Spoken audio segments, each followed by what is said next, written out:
So hello everyone, I am Ankita Gandhi और आज हम लोग टारगेट फॉर आईक्यू के माध्यम से medical termination of pregnancy act 1971 के बारे में पढ़ेंगे। ठीक है। ये जो है आपने बहुत बार पढ़ लिया है, एग्जाम भी प्रिपेयर भी कर लिया है। ये वीडियो आपके लिए यूजफुल इसलिए रहेगी बिकॉज मैं विद इन 5 मिनट्स आपको ये पूरा एक्ट जो है एक सम अप के फॉर्म में बता दूंगी, सो दैट आप जब बैठे हैं, अपना आइडल टाइम में बैठे हैं या लंच कर रहे हैं या कुछ भी कर रहे हैं, आप सुनिए, आपकी चीज़ें मेमोराइज हो जाएंगी। क्लियर। सुनने से भी कुछ चीज़ें जो है दिमाग में आपकी जाती हैं, आपको सेक्शंस लर्न करने होते हैं। ये सब चीज़ें आपको मैं इस वीडियो में क्लियर करा दूंगी और हम 5 मिनट पूरे एक्ट को कोशिश करेंगे कवर करने की। So let's start.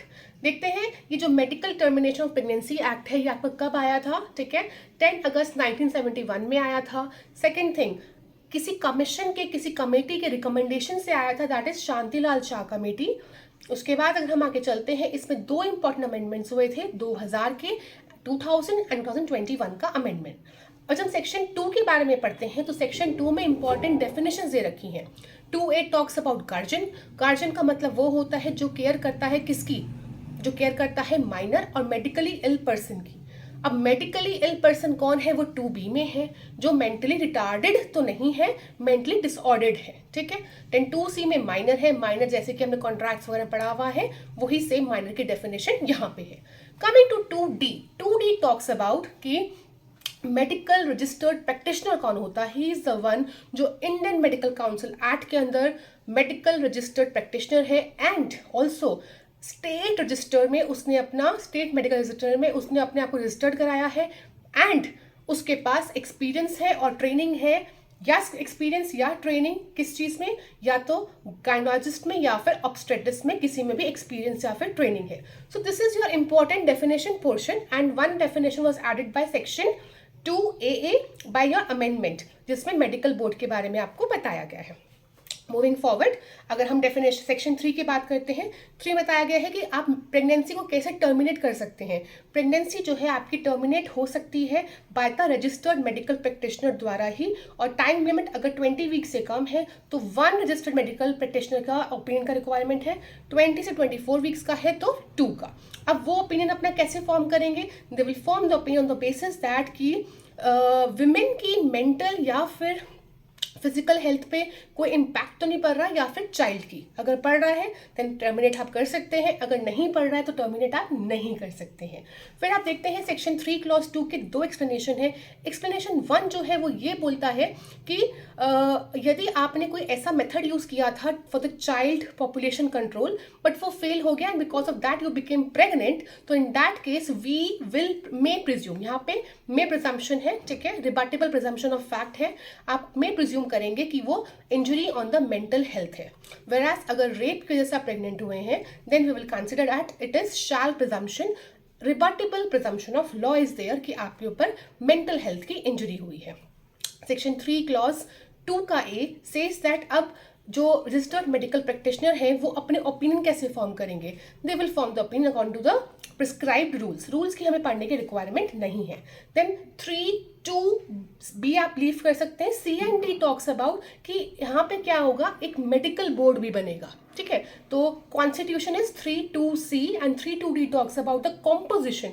कॉम्पोजिशन में कौन कौन मेंबर्स होंगे? द मेंबर्स विल बी जो स्टेट गवर्नमेंट या फिर यूनियन टेरिटरी जो है बताएगा। अब वो मेंबर्स कौन कौन हो सकते हैं? वो मेंबर्स आपके हो सकते हैं गायनोलॉजिस्ट, ठीक है, या फिर पेडेस्ट्रियन, या फिर आपका हो सकता है सोनोलॉजिस्ट और रेडियोलॉजिस्ट, राइट। सो दीज और एनी अदर मेंबर जो स्टेट गवर्नमेंट और यूनियन टेरिटरी है वो आपको बताएगा। कमिंग टू सेक्शन 4, अगर हम सेक्शन 4 की बात करते हैं, टॉक्स अबाउट कि क्या प्लेस होगी।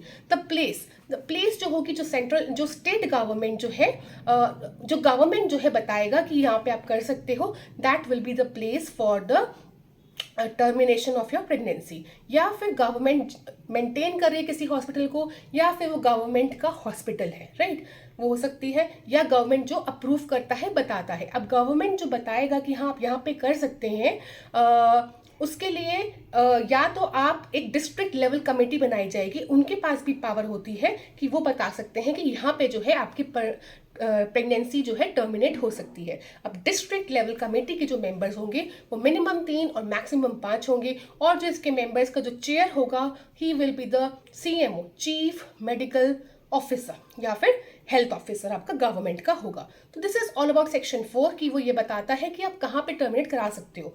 5 is all about your punishments. 5 का क्लॉज 1 ये बोलता है कि यदि वुमेन की प्रेगनेंसी को टर्मिनेट करना इतना इंपॉर्टेंट हो जाता है कि उसकी वरना वो जिंदा नहीं रहेगी, उसकी हेल्थ के ऊपर बात आ जाती है, तो हम सेक्शन 3 में जो बताया गया है पीरियड ऑफ टाइम या सेटिस्फैक्शन के ओपिनियंस उनको कंसिडर नहीं करेंगे। That is section 5 clause 1 will override section 3 and 4। Section 5 clause 2 says that कि अगर कोई भी रजिस्टर्ड मेडिकल प्रैक्टिशनर नहीं है और वो टर्मिनेट कर रहा है, then punishment is rigorous, minimum 2 and maximum 7।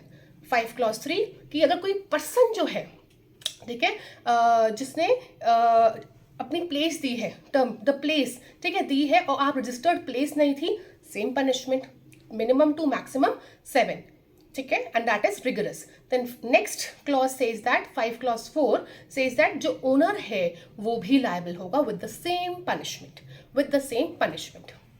Clear? Moving forward, अगर हम आगे चलते हैं, this is a section 5 clause A which is also added by the amendment. It says that ऐसी वुमेन की हमें आइडेंटिटी को प्रिजर्व करके रखना है, हमें सब में वो नहीं करना है, ठीक है। जैसे कि आपका निपुण Saxena versus union of India का केस था, जहाँ पे बताया गया था कि जो भी रेप विक्टिम्स हैं या एसिड अटैक विक्टिम्स हैं उनकी हम आइडेंटिटी डिस्क्लोज नहीं करेंगे। अगर आप करते हैं that is punishable. Similar on the same basis this is there. Coming forward section 6 and 7। 6 में रूल्स, अगर आप रूल्स बना रहे हो तो स्टेट गवर्नमेंट रूल्स बनाए, सेंट्रल गवर्नमेंट रूल्स बनाएगी। सेक्शन 7 रेगुलेशंस बना रहे हो for this act, then state government will make. तो this is the whole crux. बहुत शॉर्ट में आपको बताया गया है ताकि आप 2 से 3 बार इसको रिवाइज करिए, ठीक है, और आपके माइंड में बैठ जाएगा। Hope you like the video and thank you so much.